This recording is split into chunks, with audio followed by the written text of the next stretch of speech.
2021년 우리 첫 주일 예배입니다. 작년 한 해 동안도 하나님께서 변함없는 은혜로 우리와 함께 하신 하나님이 2021년 새해에도 변함없이 우리에게 은혜 주실 줄로 믿습니다. 새해를 맞으면서 우리 누가복음을 이제 묵상하게 됩니다. 이미 여러분들 3일 동안 묵상하셨겠습니다마는 누가복음을 묵상하면서 은혜 받는 그런 시간들이 되시면 좋겠습니다. 우리 좀 누가복음을 이해하기 위해서 좀 역사적 배경을 좀 이해하는 게 좋은데요. 1절부터 4절까지 우리 읽었습니다마는 누가복음 1장 1절에서 4절을 다시 한번 읽도록 하겠습니다. 우리 다 같이 읽습니다. 시작. 우리 중에 이루어진 사실에 대하여 처음부터 목격자와 말씀에 일꾼된 자들이 전하여 준 그대로 내력을 저술하려고 붓을 든 사람이 많은지라. 그 모든 일을 근원부터 자세히 미루어 살핀 나도 데오빌로 각하에게 차례대로 써보내는 것이 좋은 줄 알았노니 이는 각하가 알고 있는 바를 더 확실하게 하려 함이로라. 여러분, 우리가 누가복음은 누가가 썼다고 이야기를 합니다. 그런데 누가복음뿐만 아니라 사도행전도 누가가 기록했다, 그렇게 우리가 알고 있습니다. 누가는 특별히 바울의 전도 여행 가운데 빼놓을 수 없는 사람입니다. 바울의 주치의로 함께 전도 여행에 동행했던 사람이 누가입니다. 누가복음은 주후 62년경에 기록되었다, 학자들이 그렇게 이야기를 하고 있습니다. 여러분, 우리가 그 누가복음이 누구에게 썼느냐라고 하는 거예요. 여러분, 우리가 읽었습니다마는 여기 보면 데오빌로 각하에게 편지를 쓴다, 그렇게 이야기해요. 그런데 이 데오빌로라는 사람은 우리가 잘 모르는 사람이에요. 정확하게 알 수 있는 사람이 아니에요. 그런데 여기 각하라고 표현하는 걸 보면 상당한 로마의 고위 관료든지 지방 관료이지 않았을까, 그렇게 추측을 합니다. 그러나 정확하게 누구인지는 모릅니다. 이 데오빌로라고 하는 사람에게 편지를 쓴다, 그렇게 이야기를 해요. 그래서 학자들은 편지를 쓸 때 이 데오빌로라고 하는 사람이 누가가 이 누가복음을 쓰는데 후원했던 후원자가 아닐까, 그렇게 생각을 해요. 보통 책을 만들 때 후원해 주는 사람의 이름을 그렇게 올린다는 거예요. 그래서 이 데오빌로라고 하는 사람은 누가가 이 책을 저술하는데 이 성경을 쓰는데 후원한 사람이 아닐까, 아니면 로마의 높은 관직에 있는 사람이 아닐까, 그렇게 추측하고 있는 것을 우리가 알 수 있습니다. 데오빌로라는 이름의 뜻은 하나님을 사랑하는 자다, 그런 말이에요. 하나님을 사랑하는 자. 그런데 여기 오늘 우리가 읽은 말에 보면 4절에 이는 각하가 알고 있는 바를 더 확실하게 하려 함이로다. 알고 있는 바를 더 확실하게 하기 위해서 이 편지를 쓰고 있다, 이 글을 쓰고 있다, 누가는 지금 그렇게 이야기하고 있는 거예요. 데오빌로라고 하는 사람이 하나님에 대하여 알고 있지만 더 자세히 알게 하기 위해서 지금 누가복음을 쓰고 있다, 그렇게 이야기하고 있는 것을 우리가 볼 수 있습니다. 여러분, 우리 그 누가복음은 1장부터 굉장히 길어요. 80절까지 아주 긴 그런 성경입니다. 몇 가지 구분을 할 수 있는데 세례 요한의 출생에 대한 이야기가 먼저 나오고요, 그 다음에 예수 그리스도에 대한 출생에 대한 이야기가 기록되어져 있는 것을 우리가 볼 수 있습니다. 먼저 우리 본문을 따라서 세례 요한의 출생 5절부터 25절까지에 있는 말씀을 우리가 좀 한번 살펴볼 텐데요. 여러분, 누가복음의 특징이 있습니다. 그건 뭐냐면 다른 공간 복음들, 마태, 마가 이런 복음서들은 처음 시작을 예수 그리스도의 탄생으로 시작을 해요. 그런데 누가복음은 예수님의 탄생을 시작으로 하고 있지 않고 세례 요한을 먼저 이야기하고 있다는 거예요. 물론 세례 요한이 예수님보다 6개월 먼저 태어났어요. 그래서 지금 누가는 굉장히 순서에 따라서, 시간에 따라서 기록하고 있는 것을 우리가 알 수 있고요. 누가는 의사였습니다, 직업이. 그래서 야고보서에도 보면 사랑받는 의사, 이렇게 표현하고 있는 거예요. 이 사람이 직업이 그렇듯이 또는 그 사람의 성향이 그렇듯이 누가는 다른 성경보다 주위에서 쓰는 것들이 있어요. 그건 뭐냐면 시간들, 사람들, 장소들 이런 것을 아주 다른 성경보다 정확하게 하려고 노력을 하고 있는 거예요. 이거는 사람의 특징이에요. 어떤 사람은 보면 기록을 많이 남기는 사람이 있어요. 그래서 아주 다른 사람보다 꼼꼼하게 언제 어디서 누구를 만났고 무슨 얘기를 했고 이걸 아주 잘 쓰는 그런 사람들이 있죠. 저도 이 멜번에 있는 목사님들 사이에서는 기록의 왕이다 그렇게 이야기를 해요. 왜냐하면 제가 모임이 있을 때마다 그 기록을 아주 꼼꼼히 해요. 뭐가 됐든지 안 됐든지 보통 서기가 해야 되는데 서기가 아니더라도 제가 꼼꼼히 다 기록을 해요. 그래서 몇 년 전에 무슨 일이 있었는지, 무슨 회의를 했는지, 무슨 토의를 했는지, 우리 노회 가도 그래요. 몇 년 전에 무슨 결의를 했는가를 제가 기록을 가지고 얘기를 해요. 그러니까 기록의 왕이다 그렇게 이야기를 해요. 그거는 성향이에요, 사람의. 제가 가지고 있는 것 가운데 20년 전에 퍼스에서 어떤 운동의 기록을 지금도 가지고 있어요. 사람들이 깜짝 놀라죠.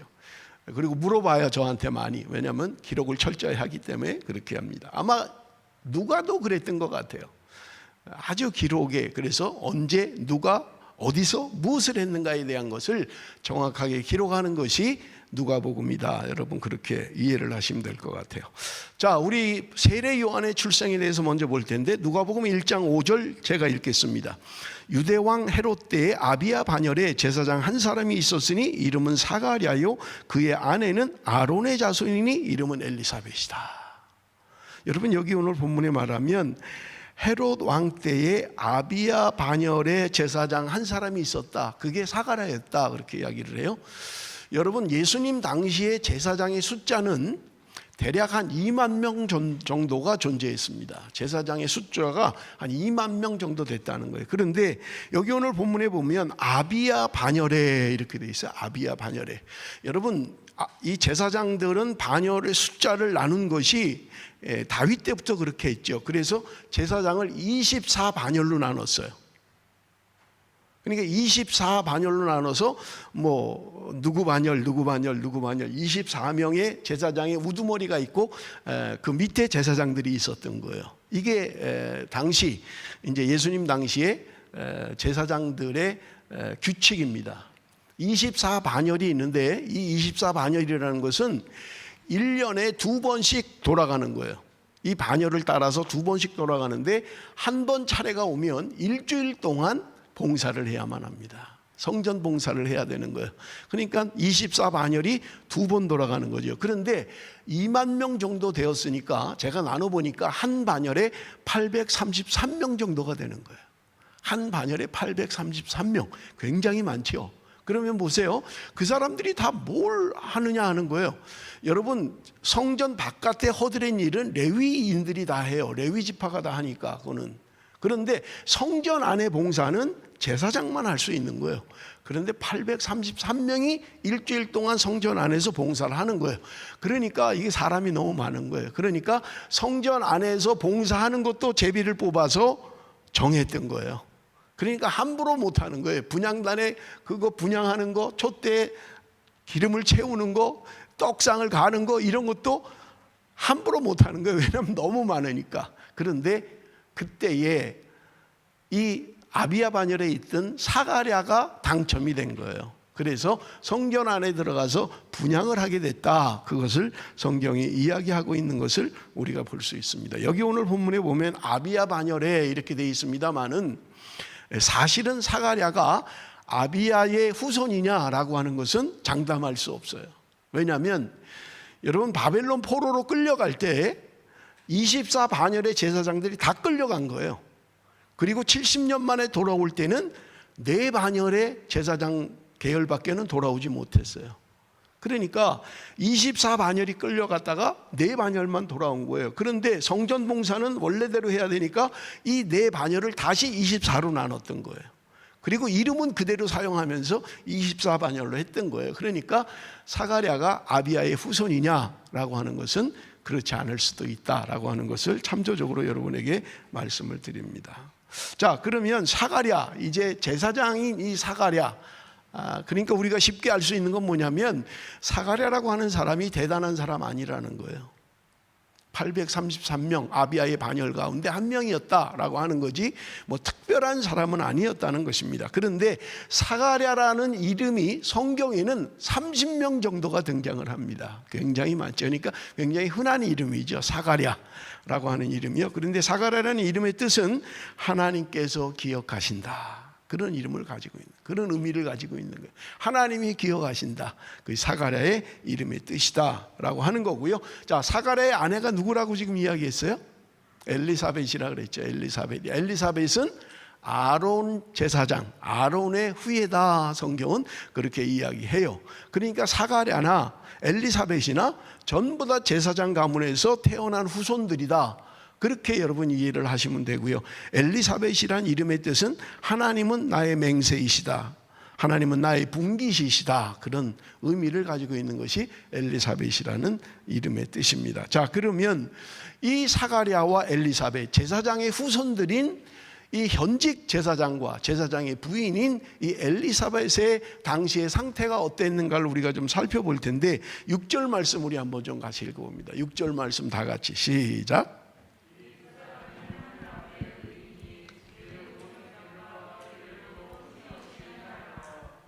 여러분, 여기 오늘 본문에 보면 사가랴와 엘리사벳이 하나님 앞에 의인이었다, 그렇게 이야기해요. 모든 계명과 규례대로 흠이 없이 행하더라. 하나님의 사람이라는 말이죠. 하나님 앞에 의인이었고 모든 계명과 규례대로 행하는 사람이었다. 여러분, 지금 우리가 역사적 배경을 볼 때 지금 로마의 지배를 받고 있는 그때예요. 예수님 당시는. 더군다나 60년, AD 60년 이 어간은 여러분, 이스라엘은 굉장히 극도로 타락한 시기입니다. 나라는 주권을 빼앗겨 버렸고요. 제사장들, 정치 지도자들은 타락했습니다. 헤롯이 왕으로 집권할 때예요.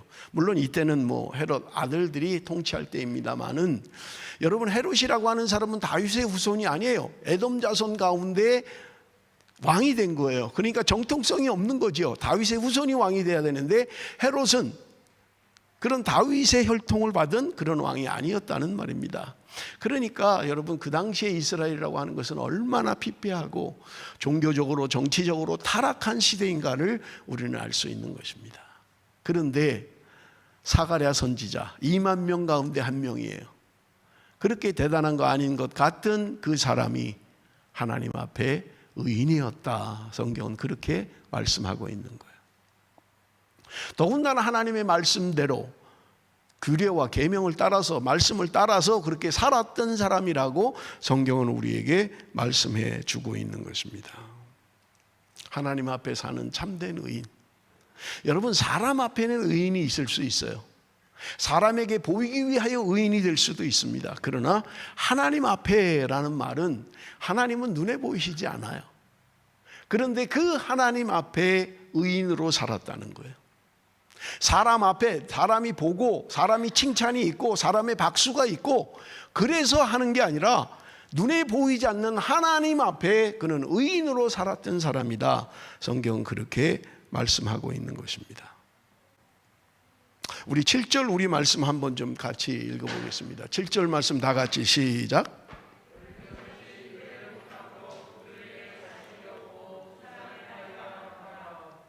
자, 하나님 앞에 의인이에요. 주의 계명과 규례대로 사는 하나님의 사람이에요. 그런데 그들에게 아이가 없었다는 거예요. 잉태를 못했다는 거예요. 그런데 그 사람이 나이가 많다. 두 사람이 나이가 많다는 거예요. 젊어서 결혼을 했겠죠. 그런데 나이가 많은데 아이가 없다는 거예요. 여러분, 아이가 없다는 거 뭐 그렇게 대단한 문제일까 하지만 그 당시에는 상당한 문제예요. 여러분, 우리가 뭐 불과 우리나라도 한 100년 전 뭐 조선시대나 이때만 해도 아이를 못 낳으면 쫓겨나는 조건 가운데 하나였잖아요. 여러분, 이 당시에 아이가 없다라고 하는 것은 결정적인 문제가 되는 거예요. 여러분, 우리가 문헌들을 보면 랍비가 파면되는 조건들이 있어요. 그건 뭐냐면 아내가 없는 사람, 총각으로 랍비를 하면 파면이에요. 아내가 없으면 파면이에요. 결혼을 했는데 자식이 없으면 파면 대상이에요. 랍비를 못해요.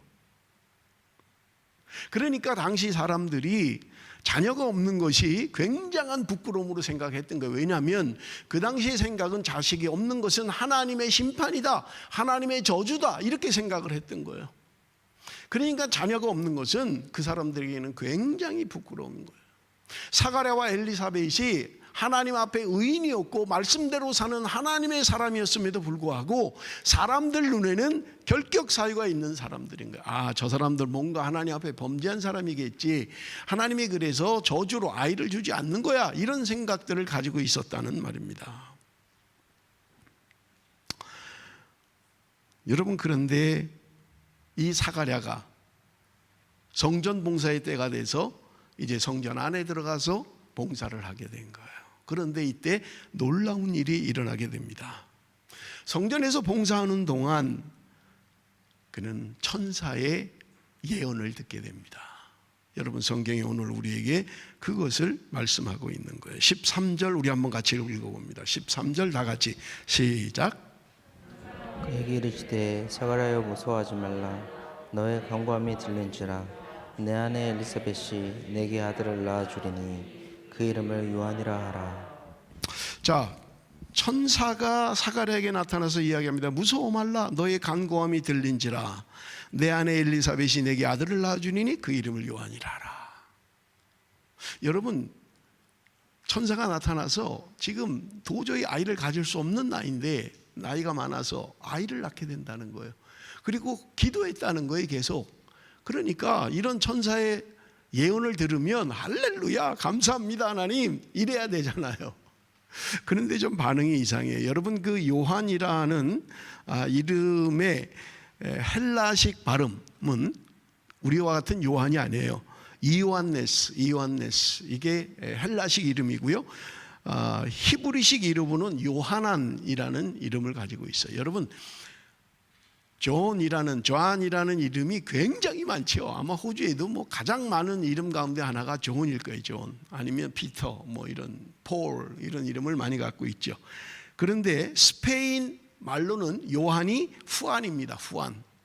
그리고 프랑스 발음으로는 장, 그리고 러시아 발음으로는 이반, 이탈리아 발음으로는 조반니, 핀란드는 얀, 헝가리는 얀켈이라고 발음해요. 이게 다 요한이라는 이름의, 나라의 이름에 조금 이름이 다른 거예요. 그러니까 여러분, 우리가 알고 있는 이름들이 좌안에 많죠.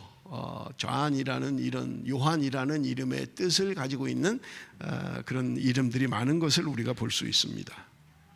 그런데 여러분, 이 요한이라는 이름의 뜻이 뭐냐면 하나님은 자비로우시다, 그런 의미를 가지고 있어요. 그에게 요한은 은혜롭다, 하나님은 자비롭다 라는 이름을 가진 이름의 뜻이 요한이라는 이름의 뜻이라는 말입니다.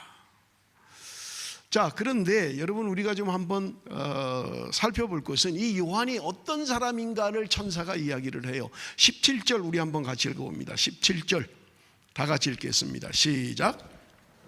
또 엘리사의 능력으로 주 앞에 먼저 와서 아버지의 마음을 자식에게 거스르는 자를 의인의 슬기에 돌아오게 하고 주를 위하여 세운 백성을 준비하리라. 여러분, 이 요한이 어떤 사람이냐라고 하는 것을 천사가 예언하는데, 그가 또 엘리야의 심령과 능력으로 주 앞에 먼저 와서 아버지의 마음을 자식에게 거스르는 자를 의인의 슬기에 돌아오게 하고 주를 위하여 세운 백성을 준비하리라. 요한이 할 일은 이런 사명을 가지고 태어날 아이라는 거예요. 여러분, 우리가 아는 것처럼 요한이라고 하는 세례 요한, 여러분, 우리가 구분을 좀 해야 돼요. 세례 요한과 사도 요한이 달라요. 그런데 성경을 읽다 보면 여러분, 헷갈릴 때가 있어요. 이게 사도 요한인지 이게 세례 요한인지 헷갈릴 때가 있어요. 분명히 부모가 다르죠. 여러분, 그 사도 요한과 세례 요한은 부모부터가 이미 달라요. 우리가 지금 살펴본 것처럼 사가랴와 엘리사벳의 아들 세례 요한이에요. 세례 요한. 지금 우리가 본문에 등장하는 사람은 세례 요한이에요. 사도 요한이 아니에요. 사도 요한은 세베대와 살로메의 아들이다, 그렇게 여러분 이해를 하시면 되고요. 요한복음을 썼고요. 요한 1, 2, 3서와 요한계시록을 썼습니다. 반모섬에 유배돼서 요한계시록을 쓴 사람은 세례 요한이 아니에요. 이미 죽었어요. 그때 세례 요한은 사도 요한이에요. 사도 요한. 그래서 여러분들이 성경을 읽으면서 이걸 헷갈리면 안 돼요. 세례 요한인지 사도 요한인지를 헷갈리면 안 된다. 그런데 이 세례 요한이 많은 자들을 주께 돌아오게 할 것이다. 그래서 성경에는 세례 요한의 등장을 갖다가 예수님의 길을 예비하는 자, 예수님의 길을 준비하는 자로 성경은 이야기하고 있다는 거예요. 그러니 여러분 얼마나 대단합니까? 예수님께서도 말씀하시기를 이 땅에서 세례 요한보다 큰 자가 없다라고 이야기하셨어요. 물론 천국에 가면 모든 사람이 요한보다 크지만 이 땅에서는 세례 요한보다 큰 자는 없다. 예수님도 그렇게 칭찬을 하시고 말씀을 하셨던 거예요. 이런 예언을 들었어요. 그런데 정작 사가랴의 반응은 어떠냐? 18절 우리 한번 읽어봅니다. 18절 말씀 다 같이 시작. 사가랴가 천사에게 이르되 내가 이것을 어떻게 알리요? 내가 늙고 아내도 나이가 많으니이다. 여러분 사가랴가 지금 그 천사의 이야기를 듣고 내가 이것을 어떻게 알리요? 내가 늙고 아내도 나이가 많으니이다. 지금 여러분 우리가 성경에 보면 반응을 이상하게 하는 사람들이 있어요.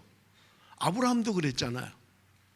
하나님이 분명히 아들을 주시겠다고 했는데 정작 아들을 낳을 때는 반응이 이상한 거예요. 지금 사가랴도 보세요. 할렐루야 감사합니다. 하나님 영광 받으소서 이래야 되는데 지금 하는 말이 내가 이것을 어떻게 알리요? 내가 늙고 아내도 나이가 많으니까 이건 불가능한 일이 아닙니까? 이렇게 지금 이야기하고 있는 거예요. 사가랴가 천사의 말에 아멘하지 못하는 거예요. 우리는 생각할 수 있어요. 여러분 사가랴가 믿음이 없나? 아니 의인이고 그렇게 계명대로 말씀대로 규례대로 사는 사람이 어떻게 천사가 전해주는 하나님의 말씀을 아멘하지 못하는 거야? 라고 생각하기 쉽습니다. 그런데 여러분 사가랴의 입장이 되면 이해할 수 있어요. 자기 신체적으로 이미 아기를 가질 수 있는 상태가 아니에요. 아브라함도 그랬고요. 이삭을 잉태할 때 신체적으로 불가능한 때였어요. 그러니까 여러분 우리가 살아가는 것은 이 땅의 자연 법칙과 이 땅의 법칙 아래 살아가고 있는 거예요. 이거를 뛰어넘는 초자연적인 법칙이 우리 삶에 주어지면 대부분 이렇게 반응하는 거예요. 그게 가능해? 아니 그게 어떻게 가능하단 말이야? 여러분 우리는 쉽게 믿음이 없어서 그래. 사가랴가 믿음이 없어서 그래. 그렇게 반응하면 안 된다는 거예요. 우리도 얼마든지 그럴 수 있다는 거예요. 왜? 이건 초자연적인 일이거든요. 우리가 생각하는 자연의 법칙을 벗어나는 일이니까 쉽게 아멘을 못하는 거예요.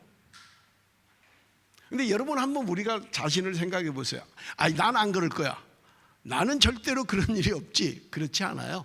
우리가 살아가는 법칙을 뛰어넘는 초자연의 일이 일어나면 놀라는 거죠. 사람은 일단 어떻게 그게 가능해? 어떻게 그럴 수가 있어? 이렇게 돼버리는 거예요. 여러분 이게 사가랴가 가지고 있는 한계였던 거예요. 또한 우리가 가지고 있는 한계이기도 해요.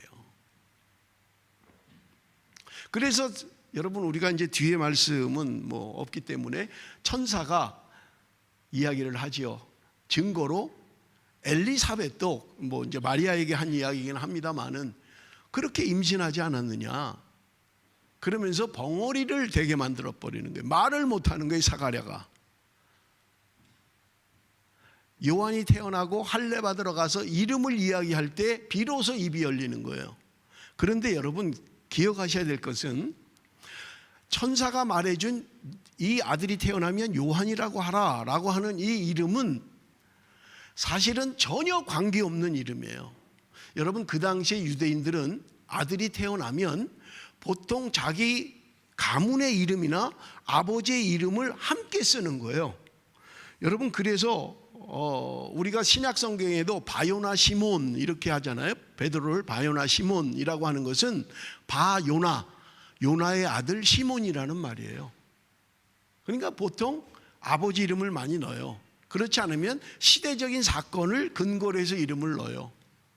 그런데 지금 요한이란 이름은 사가랴와 전혀 관계없는 이름을 지금 엘리사벳이 내 아들을 요한이라고 하겠다 하니까 전부 다 놀란 거야. 아니 니네 가문도 아니고 니네 아무 관계없는 이름인데 왜 요한이라고 하냐?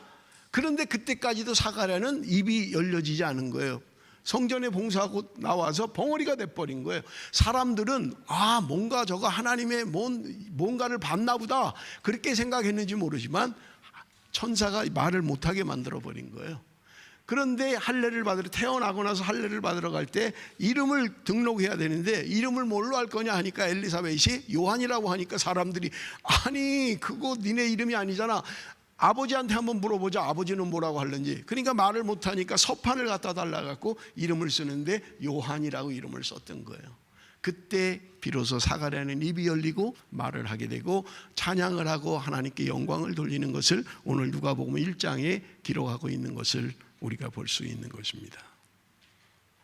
나이가 들었어요. 불가능한 일이에요. 그럼에도 불구하고 지금 하나님이 천사를 통해서 아들을 낳게 할 것이라고 말씀하고 있는 것을 우리가 볼 수 있습니다. 두 번째 단락은 예수님의 탄생을 이야기하고 있어요. 26절에서 38절까지인데요. 26절 우리 한번 같이 읽어봅니다. 다 같이 읽습니다. 시작. 첫째 달에 천사 가브리엘이 하나님의 보내심을 받아 갈릴리 나사렛이라는 동네에 가서 자, 여섯째 달에 지금 요한이 임신하고 6달이 지났다는 거예요. 천사 가브리엘이 하나님의 보내심을 받아 갈릴리 나사렛이란 동네에 갔다. 지금 가브리엘이라는 천사가 세례 요한의 탄생을 성전에서 이야기했잖아요. 그리고 예수님의 탄생을 지금 갈릴리로 가서 또 전해주고 있는 거예요. 그것을 이야기하고 있는 거예요. 30절 31절 우리 한번 같이 읽어봅니다. 다 같이 시작. 천사가 이르되 마리아여 무서워하지 말라. 내가 하나님께 은혜를 입었느니라. 보라 내가 잉태하여 아들을 낳으리니 그 이름을 예수라 하라. 자, 좋은 소식을 전하는 가브리엘 천사가 이번에는 예수님의 탄생을 예고하고 있는 거예요. 그러면서 하는 말이 보라 내가 잉태하여 아들을 낳으리니 그 이름을 예수라 하라. 그런데 문제는 마리아는 처녀였던 거예요. 물론 정혼을 했어요. 지금으로 말하면 약혼이에요. 정혼을 하고 진짜 결혼을 하는 거예요. 정혼하고 1년이 지나야만 결혼을 할 수 있어요. 왜냐하면 1년이 왜 필요하냐면 여자가 혹시 임신할 수도 있기 때문에 그런 거예요. 지금 신랑 애가 아닌 다른 남자 애를 임신했을 수도 있기 때문에 1년이라는 시간을 유보하는 거예요. 앞으로 우리가 결혼한다. 물론 정혼이라고 하는 것은 결혼과 같아요. 그래서 앞으로 1년 후에 결혼을 할 거예요. 그렇지만 1년이 지나야만 되는 거예요. 그래야 그 여자의 정결이 확인되는 거예요. 그래서 1년이라는 시간을 유예하고 있는 거예요. 그러나 여러분 그 당시에 정혼은 정혼을 했더라도 남녀 관계를 가지면 안 돼요. 잠자리를 같이 할 수 없어요. 그걸 유지해야만 돼요. 그래야만 결혼이 성립하는 거예요. 그런데 여러분 보세요. 지금 마리아는 정혼을 했지만 지금 정혼 기간 안에 있는 거예요. 1년 동안 남자와 가까이 하면 안 돼요. 그런데 어떻게 임신을 해요? 임신을 하면 상당히 문제가 생기죠. 왜냐하면 그 당시에 유대인의 법은 처녀가 임신을 하면 돌로 쳐서 죽였어요. 그게 유대인의 법이에요. 그러니까 지금 마리아가 지금 와서 너가 임신할 거다, 네가 잉태할 거다, 이름을 예수라고 해라 라고 하는 말이 여러분 지금 사가랴와 엘리사벳이 받는 충격과 달라요. 그 사람들은 결혼한 사람들이에요. 나이가 많은 것뿐이에요. 뭐 간혹 나이 많은 사람도 임신해서 애를 낳기도 하니까 그렇게 대단한 문제 아니에요. 물론 뭐 정상적인 그런 일은 아니죠. 그런데 지금 처녀잖아요, 마리아는. 그런데 그 마리아에게 와서 네가 아들을 낳을 거다라고 하는 말은 돌에 맞아 죽을 수 있는 일이고 가문에서 파문을 당할 수 있는 일이고요. 정혼한 거를 파기할 수 있는 일이에요. 왜? 얼마든지 가능한 일이기 때문에 그래요. 1년 정원 기간에 임신을 했다라고 하는 것은 여자는 부정한 여자로 취급하는 거예요. 그리고 파혼이에요. 그런데 지금 마리아가 그 이야기를 들은 거예요. 너가 임신할 것이다, 태어날 것이다 라고 이야기하고 있는 거예요. 그때 마리아의 반응은 34절, 마리아가 천사에게 말하되 나는 남자를 알지 못하니 어찌 이 일이 있으리까. 마리아도 마찬가지예요. 아니 내가 어떻게 애를 낳단 말입니까? 나는 남자를 알지 못하는 사람인데, 나는 더군다나 정혼한 사람인데 내가 어떻게 아기를 낳을 수 있단 말입니까? 라고 이야기하고 있는 거예요. 35절에서 38절 우리 한번 좀 읽어봅니다. 주의해서 우리 좀 읽어보겠습니다. 35절 38절 다 같이 시작. 천사가 대답하여 이르되 성령이 내게 임하시고 지극히 높으신 이의 능력이 너를 덮으시리니 이러므로 나실 바 거룩한 이는 하나님의 아들이라 일컬어지리라. 보라, 내 친족 엘리사벳도 늙어서 아들을 배웠느니라. 본래 임신하지 못한다고 알려진 이가 이미 6달이 되었나니 대저 하나님의 모든 말씀은 능하지 못하심이 없느니라. 마리아가 이르되 주의 여정이 오니 말씀대로 내게 이루어지이다 하매 천사가 떠나니가니라. 지금 천사 가브리엘이 이야기하고 있는 거예요. 6개월 전에 불가능하다고 생각했던 사가랴와 엘리사벳이 임신하지 않았느냐?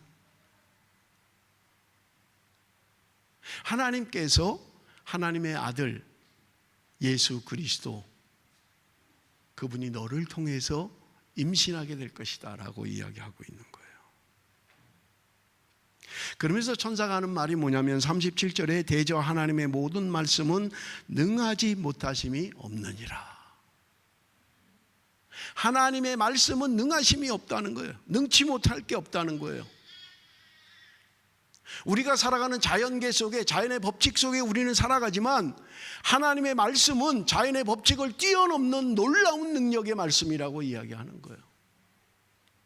하나님의 말씀은 제한되지 않고 하나님의 말씀은 모든 것을 뛰어넘는 능력의 말씀이라고 이야기하는 거예요.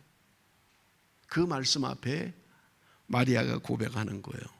38절, 마리아가 이르되 주의 여종이 오니 말씀대로 내게 이루어지이다 하매 천사가 떠나가니라. 주의 여종이 오니 말씀대로 내게 이루어지이다. 모든 한계와 모든 것을 뛰어넘는 하나님의 말씀, 능력의 말씀이 오늘 내게 임하기를 원합니다. 말씀대로 되기를 원합니다. 내가 비록 사회적으로 어떤 불이익을 당한다 할지라도, 내가 처녀가 임신함으로 잉태함으로 말미암아 어떤 불이익을 당한다 할지라도 하나님의 말씀은 모든 것을 뛰어넘는데 그 말씀대로 내 안에 이루어지기를 원합니다. 대단한 믿음의 고백이죠. 저는 1월 1일 날 마가복음을 정독을 했어요. 읽는 중에 이 말씀을 보면서 사실은 2021년 교회 표를 정하지 못했어요. 송구 영신 예배 때 보통은 다 그 다음 교회 표를 다 정해서 올리는데 못했어요. 전도사님이 주부하면서도 목사님 아직 표 안 나왔나요? 아직 못 정했다고. 그런데 이 말씀을 읽는 동안 제가 은혜가 된 거예요. 그래서 2021년 교회 표를 말씀대로 이루어지는 교회. 우리 한번 따라합니다. 말씀대로 이루어지는 교회. 우리의 가정이 말씀대로 이루어지고 우리의 교회가 말씀대로 이루어지고 내 한계와 내 이성과 자연계의 모든 법칙을 뛰어넘는 하나님의 말씀의 능력이 오늘 우리를 사로잡고 우리의 가정을 사로잡고 우리의 교회를 사로잡아서 말씀대로 이루어지기를 원합니다. 내 한계를 뛰어넘기를 원합니다. 사람은 불가능하다 할지 모르지만, 사람은 안 된다고 할지 모르지만, 의사는 못 고친다고 할지 모르지만, 사업가는 불가능하다고 생각할지 모르지만, 하나님의 말씀은 모든 것을 뛰어넘는 능력으로 오늘 저와 우리의 가정과 우리의 교회 위에 말씀대로 이루어지는 역사가 저와 여러분에게 있으시기를 축원합니다. 그렇다면 여러분, 오늘 이 본문을 통해서 하나님이 우리에게 주시는 교훈들은 뭘까요? 여러분, 마리아 그는 자신이 어떤 불이익을 당하는 것을 알고 있어요. 그럼에도 불구하고 하나님의 말씀의 위대성, 하나님의 말씀의 능력, 내가 그것을 믿기를 원합니다. 그렇게 되기를 원합니다. 말씀대로 이루어지는 교회, 말씀대로 이루어지는 가정이 되기 위해서는 우리가 말씀에 순종해야만 하는 거예요. 말씀에 순종하며 그렇게 살아갈 때 그 말씀이 내 안에 이루어지고, 그 말씀이 우리의 가정에 이루어지고, 그 말씀이 우리의 교회에 이루어지는 역사가 오늘 본문을 통해서 우리에게 말씀하고 있는 것입니다. 사랑하는 성도 여러분, 2021년 새해 말씀에 순종하는 가정, 말씀에 순종하는 교회, 그래서 말씀대로 이루어지는 교회, 말씀대로 이루어지는 가정, 그것을 경험하는 저와 여러분이 되시기를 바랍니다. 기도하겠습니다.